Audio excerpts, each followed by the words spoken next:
Iguodala to Curry, back to Iguodala, up for the layup. Oh, blocked by James.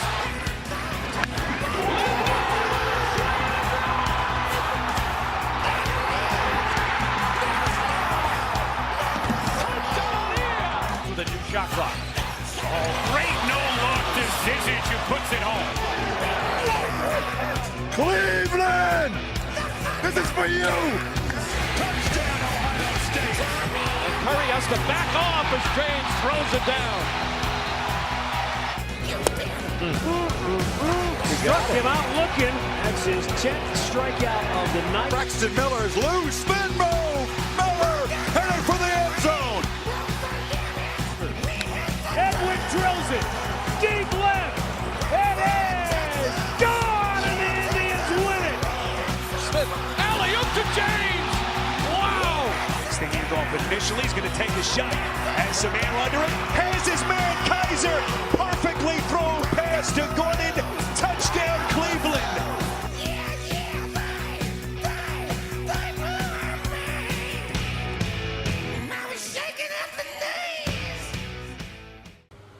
The Cleveland Browns are 1-0.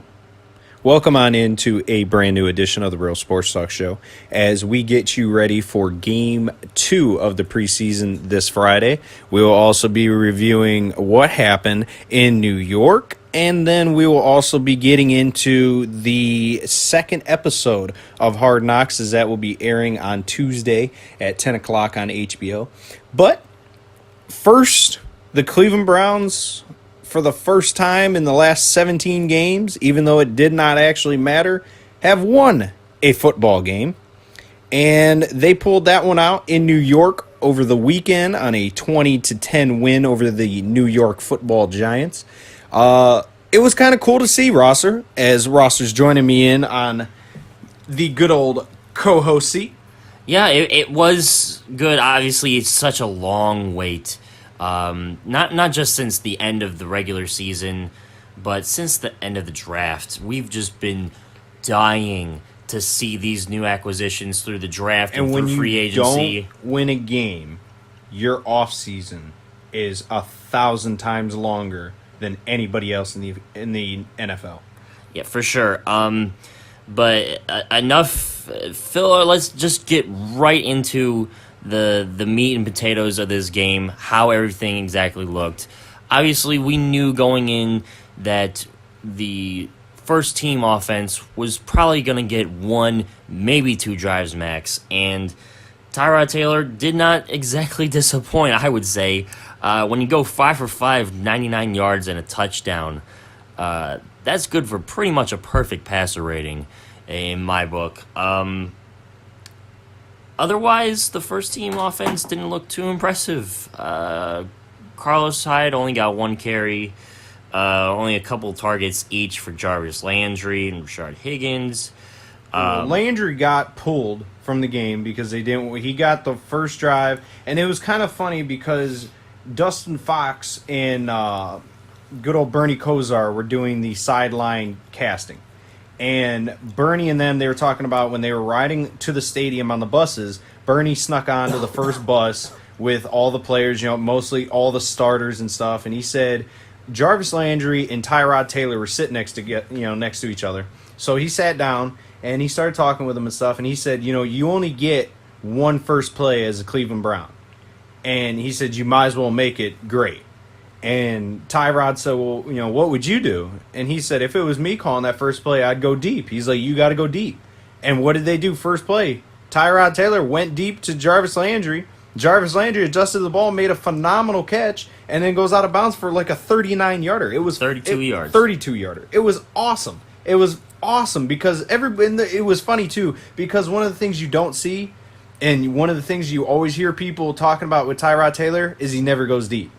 And the first play, he goes 32 yards to Jarvis Landry. Again, and that was first team versus first team. That was awesome. Certainly setting a precedent that Tyrod does have a stigma about him not being exactly a quarterback's quarterback, known as perhaps a slightly more mobile game manager, if you will. But he went out there and I guess you could say managed well in that one drive. But two drives. The 2 drives, sorry.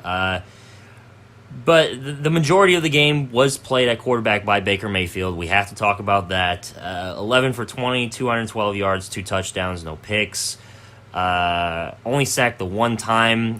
But otherwise, he did look very good getting out of the pocket and moving in the pocket as well. He scrambled for a couple first downs. Were you surprised? Made some plays with his legs. I was not surprised by that. Were you surprised that... Now, I watched every play from the start all the way until about halfway through the third quarter, and then I just said, all right, I'm going to go back. I'm going to look at some of the older stuff later on when I catch some of the highlights.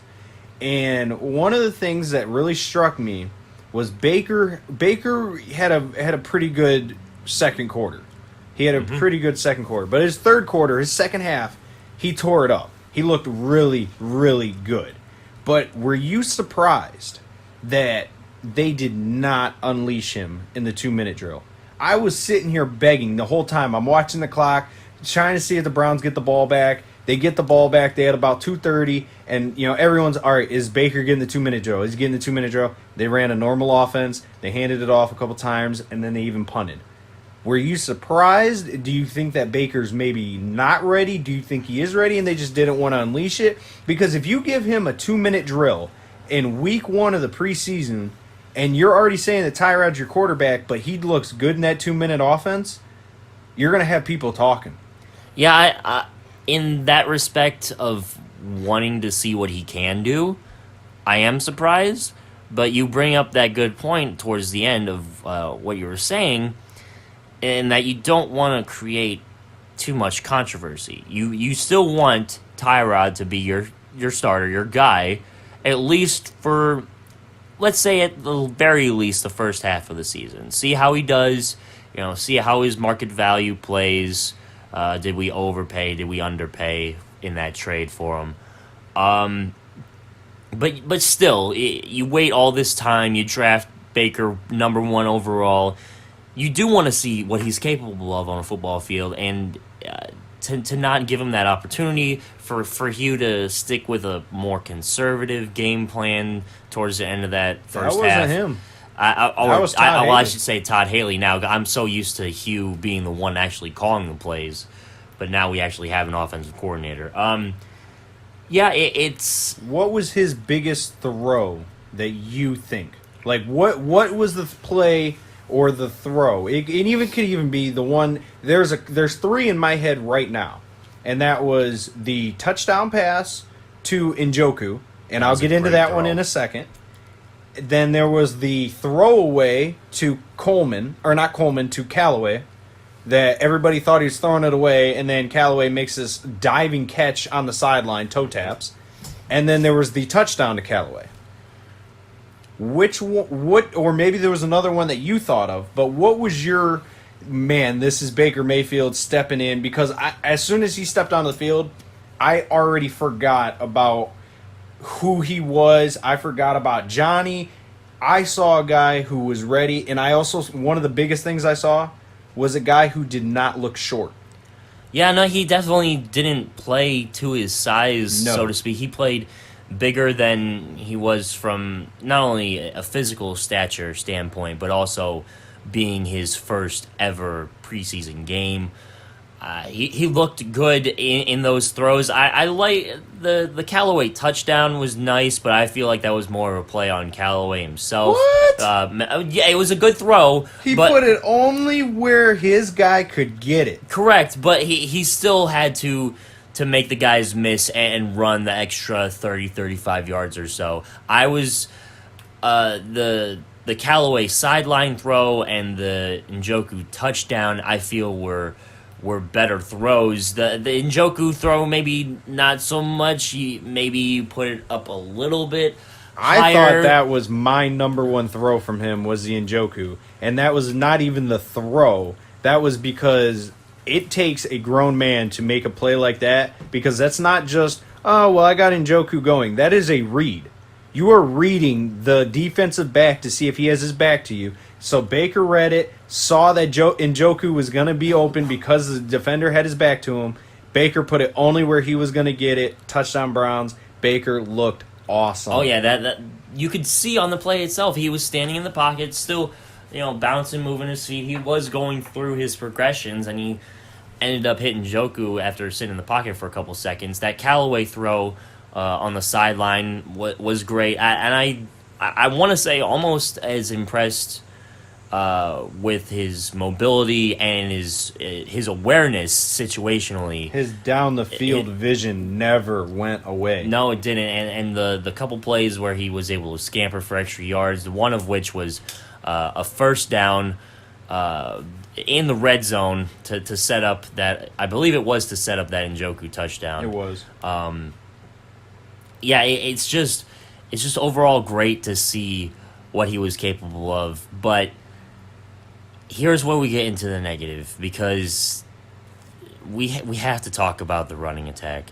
The fact that the Browns as a whole, and yes, the majority of the payload was on rookie Nick Chubb, but when you go 33 carries for 50 yards and you don't have a single carry with double digits, that is an immediate red flag. Even if it is preseason game 1, you have to work those out offensively. The only things that I have to say about now I understand it's terrible. I understand that it's not a good stat, but you have to realize that the starting offensive line was in there for 2 possessions, and basically the whole workload, because Carlos Hyde had 1 attempt, and the front 4 for New York is good. I don't think that I'm just saying that they're terrible and we should be able to run, but Carlos Hyde had 1 carry for -1 yard. And did Duke even get it? Duke had 1 carry for 3 yards. He had 1 carry for 3 yards. So your guys who are your 1 and 2 running back, when Duke's not in the backfield, he might be split out wide, or he's just going to be, that that scat back, excuse me. But for them to carry the ball twice, and your offensive line only see 2 possessions, and then the rest was Nick Chubb, who is a rookie out of Georgia, and then you have an offensive line with, who's all on there? Sean Coleman. Yeah. There are guys on there who can be, if one of the front 5 go down for us, then, they can step in. But as a whole group, yeah, it sucks, and you expect more. But, I really was not that surprised. I thought it was all about Baker. I thought it was all... Baker's going to be throwing, the quarterbacks are going to be throwing, and in 2 possessions, Tyrod Taylor goes 5 of 5 for 99, and Baker, what was Baker again, you said? 11 for 20, 212. 11 for 20 and 212. So I thought the actual line while they were in pass block, I thought they were really good. I thought they communicated very well. I know in preseason you're not going to see them running any stunts or anything like that up front, so you didn't have to see any crosses. You didn't have to see spin moves and stuff like that, but they held their own. Just, yeah, it does suck when you see a stat like that, and I expect that game number 2 against Buffalo, I do expect them to run the ball a lot more and a lot better. Yeah, and it was disappointing to see Chubb, because he looked good in camp. He looked very aggressive and able to, get extra yards after that first hit, but we just didn't really see that the other night. The big elephant in the room, though, 13 penalties for 141 yards. That I especially don't care if it's preseason. Get that cleaned up right now. The NFL is just too soft. This taunting crap is absolutely terrible, which Denzel Ward, I love you, dude. You're absolutely a dog. You are already part of the dog pound. And this dude, my God. He went in there and he put a freaking hit. And he stared over the little kid. You know why? Because he straight threw that little man to the ground. But that's also crap. That's one targeting penalty, yes. But you got to clean up. That's not even targeting. That was not even targeting. Taunting. It was taunting. That's and guess what? You should be allowed to show something. Why can you not celebrate? You just put a nice clean hit on a guy. Which what is a clean hit? Check out the last roster's rant for that one. But what is a clean hit in the NFL? He did that, and I was surprised. I thought the flag they were going to get him as a actual targeting, and then they get him for taunting just because he stared down at the guy. Who cares? Grow up. They're grown men. Who cares? Same with Jarvis Landry. Jarvis Landry got pulled. It was actually a horse collar that was not called. That was phenomenal to see, by the way. And he got yanked to the ground from behind. He got up, and he was pissed. So guess what? He's going to spin that ball in his face. Why? Because he also out-jumped him and got the ball. He outplayed that corner 3 times in that whole play and then spun the ball on him. Why? Because he blessed him, and he fucking deserved it. I mean, there's not much I can say other than just... Yeah, if you get a holding, that's stupid. You got to quit the dumb penalties like that. A simple, clean hold that you can see. But a taunting, that's just a player showing some emotion. That's bullcrap. The NFL is so soft. Terrible. At least we didn't get hit with any roughing the passer. Those are the ones that I hate. You get hit with a roughing the passer and it's like super late, or like the really, really like plain as daylight, you can see them doing a face mask. Those are the ones that I hate. But if you get a taunting or something like that, and sometimes, they'll call a hold, but I mean, what is a tackle? What's a hold? They hold on every play. Yeah, that is true. I mean, you do look at any random play in the NFL, and chances are at least one person is holding on the line on either side of the ball. There's going to be a hold. It's just the way that linemen are football. told to. Yeah, it's just the way that linemen are taught to get up in close, up under the shoulder pads, and actually hold them.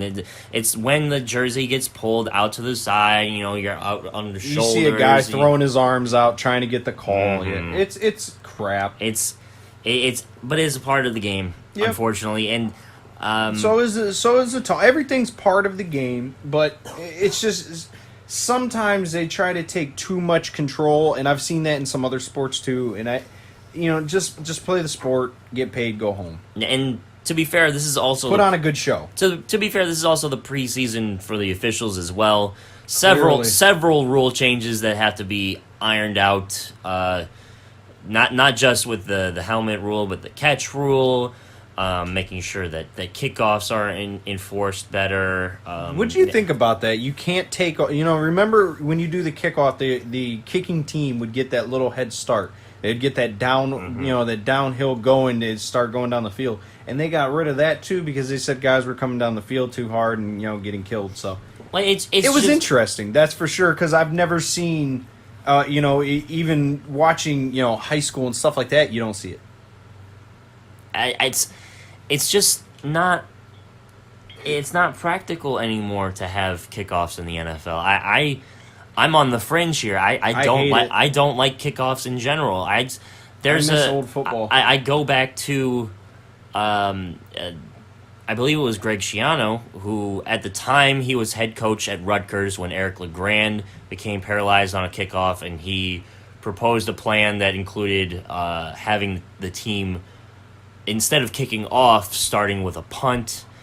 I feel like that makes the game a little bit more exciting because you give them 4th and 15, I believe it was, and they have the option of either going for it or punting, and it's just a bigger reward with less of a risk physically. I just miss good old football. I mean, as kids, you're in school, people do it. Do you remember just watching kids, like when we're going through school and stuff, of just seeing kids just throwing their bodies at each other while you're playing recess, or just like backyard football with your buddies, whatever it is. I just seen, all these kids, and that was football.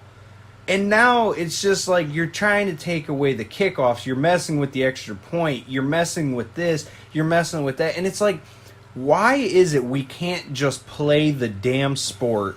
And, in baseball, okay, well, now you can only do so many mound visits. You can only do... It's part of the damn game. And I understand that people want to... Okay, well, I want to make it safer. Well, guess what? Football is a violent sport. You don't go into football thinking you're not going to get... You don't go into the UFC thinking you're not going to get punched in the fucking face. Sign up... When you sign that contract... they showed Baker Mayfield, for all the people who watch Hard Knocks. They show him signing that contract. Some of the things that I caught while they were showing that was they were talking about, well, don't do this, don't go rock climbing and stuff like that because your bonus isn't guaranteed. You get hurt rock climbing and doing all that stuff. You know what you're signing up for when you sign that dotted line and you get paid. What Baker get? 25 mil guaranteed? I would have to pull it up, but this guy's getting paid 25 million and he's our second string quarterback. Yes, he just got drafted, but guess what? He knows exactly what the fuck he is signing up for. So, for people to continue to, well, it makes it safe for Roger Goodell's a loser. I'm sorry. I wholeheartedly agree with you on that in many respects, but I just want to touch back in with the Browns for a bit. If you had to give an overall grade for the first preseason game, given the positives of the quarterback play, some of the plays from the receivers, the defense only allowing 10 points, but then throwing in the negatives of first play, the Browns gave up a huge run to Saquon Barkley. Yes, that was a bit demoralizing to see that. I'm giving the defense overall, from what I watched, the defense gets a B+. They don't deserve an A. They only saw Eli Manning for, maybe one or two drives, and then that Davis guy came in, and he was god-awful. That dude is terrible. And then I'm going to just give the offense. I don't want to break this down into position-wise, but I think the offense as a whole, I think that they get a B as well, too. If it was just a 7-on-7, then they would have gotten an A. But it was not. They did not run the ball. They did not win on all phases of the game. But it was only preseason. So that's my grade. I'll give them 2 Bs. And that's also just because, like I said, it is the first preseason game. It's not, you only saw Eli. And Eli looked pretty good. I don't even think Odell didn't even play. So that just kind of shows it. Jarvis only played, I think, the one drive, maybe a little bit of the second. So... But one of the guys that we have not talked about, which I'll bring that up here in a second, but what were your grades? Defense first. Defense first. I would also give a B, just because, you're only allowing 10 points, but those 10 points did come. We only saw Barkley for a little bit too. He wasn't in there long. We saw a lot of Jonathan Stewart. Yeah. So, I mean, Barkley's first play, he almost took it to the house. So, who knows what would have happened. The first half defense did only allow 3 points. But, so if we're grading the actual starters, the defense did a phenomenal job. But you had to grade as a whole because you watched the whole game. So, the second unit, guys that aren't going to start, guys that are going to have to shuffle around a bit to try and find playing time. Your Burgesses, your Orchards, those guys have to make an impact because you can't rely on the likes of Carl Nassib or Myles Garrett to carry that front seven. You can't say, Christian Kirksey is going to be the only linebacker making plays. No, there's going to be guys subbing in and out all the time just to try and get the first team a break, and that second team has to be able to slot in right away and step up and make plays just as much as the first team defense. But the offense, however, gets an A in my opinion. The only thing holding it back from an A+ is the rushing attack, but everything gets tossed out just by the 2 quarterback play. Tyrod going 5 for 5, Baker going 11 for 20 with 2 touchdowns, 200+ yards. It's making me so excited to be a Browns fan and to have not 1 but 2 competent quarterbacks on our roster now. And obviously, the greatness of Brogan being displayed in the fourth quarter there. That guy deserves all the snacks in the world. He does. All jokes aside, overall, a B+ grade. It is the Giants. They came off a rough season last year as well. But to come out with the win for the first two quarterbacks to go out and just ball out, and for the receivers to do their job. Callaway especially, I want to touch on him for a sec. That was the thing. That was the next point as we move on to the last segment of the show. Antonio Callaway, if you've seen him, it's because you watched the whole game. He was in there the entire game. Hugh Jackson came out yesterday and said that one of his punishments for being pulled over and not notifying the team and not letting them know everything that happened, one of his punishments and one of the grueling things is basically he's running, he's playing the entire game. And for a guy who sat out his entire senior year and had a long off season going into the NFL, and even, the thoughts of maybe not getting picked and everything like that with all his off-the-field problems, Hugh Jackson sends him out there week one and makes him play every single play. And, there were a lot of people who were kind of pissed off about that, and honestly, I was very happy. I said, that was a great coaching decision. You make the kid run and run and run and run. And instead of doing it at a practice field in Berea, you made him do it on every single play out there. And, Dustin Fox, who was on the sideline, he even said Callaway was walking off that field dead. His tongue was hanging out, hands on his knees. He was sucking wind. The guy was completely exhausted, and I loved the decision by Hugh Jackson.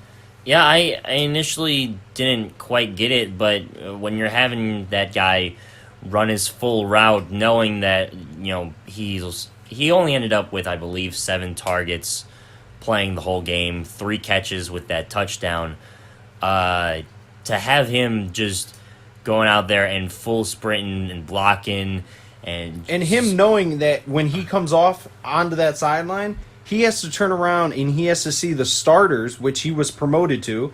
All the starters, they didn't even have pads on. They took their shoulder pads off. They're walking around in jerseys. I seen freaking Jabril Peppers doing it, walking around, just chilling the entire time.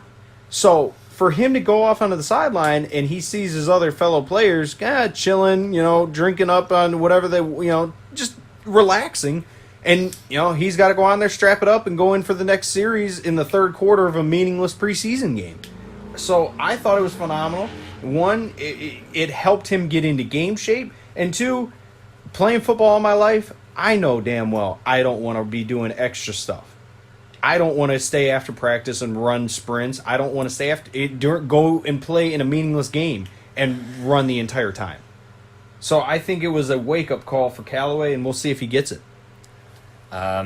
This is one of those things that we have to give Hugh Jackson one last benefit of the doubt this year, and if things like this coaching decision of making an example out of a guy that does something wrong, holding players accountable, holding laziness or off the field issues, holding their feet to the fire when it comes to that sort of thing. This is the make or break year for Hugh, and he has to prove that Jimmy Haslam and John Dorsey should keep him around. He has to prove it to them. He has to prove it to the fans. He has to prove it to the players themselves that Hugh deserves their respect. And if moves like this result in positive change on and off the field for Callaway, I think that's score 1 for Jackson on that one. Now, Hard Knocks episode 2 comes out Tuesday at 10 o'clock on HBO. And the second preseason game, which for anybody wondering and wants to make it down, it is on Friday at Cleveland Browns Stadium. So the first time we actually get to see your Cleveland Browns taking on another team in Cleveland this year. So tickets are cheap. I know I seen them on, I think, StubHub for like $6, something like that. I know you can just go in, walk in, go sit wherever you want, go get a good seat and see what's going on. I know that a lot of people are kind of trying to make it for the third one as they take on Philly, and that's going to be, that's going to be the starters are going almost a full half. And then the fourth preseason game, absolutely nobody cares about. Most of the starters don't even play. So it's going to be interesting on Friday as they get ready to take on Corey Coleman and the Buffalo Bills at 7:30 downtown Cleveland. Anything to watch out for as we wrap up the show? Anything to watch out for either this week, either with that game, whatever it may be? Are you talking about the game itself? Anything. Or We got the Indians are down in Cincinnati for the Battle of Ohio this week. The Browns are, HBO on Tuesday, game on Friday. Training camp all this week. The Q's still getting worked on. Anything that you got to watch out for this week, Ross? Watch out for more of Tyrod and hopefully more of Jarvis. And the big thing is not even a guy that's on an NFL roster right now. Des Bryant will be visiting this week. I heard it was Thursday. A Thursday visit the day before the second preseason game.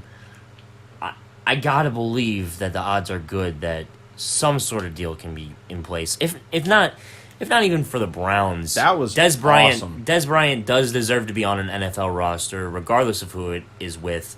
But He will. But you can't deny how exciting it would be to have 3 Pro Bowl Oh, no, I receivers. want him. Here's the thing. I thought it was absolutely hilarious. I'm watching the game, and I'm on Twitter, and Des Bryant's over here. The reports came out before the game that Dorsey called Bryant, and he wasn't answering, and not returning the calls, and people were wondering, well, does he even want to play in Cleveland? And then, Tyrod did his first drive, and then Des started tweeting, and then his phone supposedly died, and then Baker comes out, and then you see an okay Baker, and then Des Bryant goes, well, hey guys, I'll be in Cleveland on Thursday, or I'm visiting next week, so go ahead and book it per Des Bryant. So Des Bryant, he said it himself. He will be in Cleveland. A lot of people are saying it's either going to be a Wednesday, Thursday. I saw that it was almost like an official thing that he will be there Thursday. So we'll hear about Des Bryant, and you guys will too later on in the week. But I am all for Des Bryant. I would love to see him in Cleveland. Get it done. Bring him in and sign him. Sign him. Yeah, because, worst case scenario, and obviously this won't, I don't think this will come to fruition, but worst case, you're either going to have Josh Gordon or Des Bryant with the potential for both. That's not even including Jarvis Landry and David Njoku and Antonio Callaway and Hollywood Higgins and all those other weapons that the offense has, that 3-headed monster running back. I'm getting jitters just talking about it right now. It just keeps getting more and more exciting as the days go on, and that's not something that we've felt as Browns fans, I would say, in our lifetime, especially in the preseason. Any last words? Go Tribe, take the Battle of Ohio. They're looking good lately. Yes, they are. Clevenger's going tonight. Kluber's going Tuesday. And Shane Bieber. I have Bieber fever. Do you? I'm on Bieber. I am just not on Clevenger as of late. I hope he pitches good tonight, but I think right now, I think Clevenger might be one of those guys that are listed on the weakest link in this pitching rotation. But I am definitely Bieber. I'm a believer, so I am definitely on that. Go Tribe, as always. Go Browns. Cavs, we'll get to you guys later on. But, as Rosser did say, he's getting excited. And I think one of the reasons that we're all getting excited is because we can actually look at this roster from not top to bottom, but for the most part, these starters, you guys recognize their names. And the reason why is because these guys have played within the last couple of years on teams, and you actually know their names. We know Carlos Hyde, not only because he played at Ohio State, because the guy's actually been a pretty good running back so far in his NFL career. He's not a superstar, but he's a pretty good player.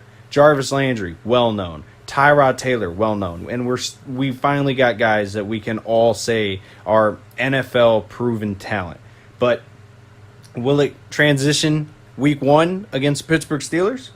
We will soon find out. But For the Real Sports Talk Show, like always, I am your host, Paul Jacobek, and for my co-host, Kevin Rosser, and the producer, Mr. Kyle Foisey, we will see you next time. Go Browns. Final seconds. It's over. It's over. Cleveland is a city of champions once again. This ball is... It is gone!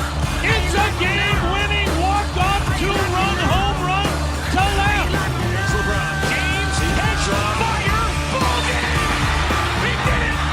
LeBron James wins it for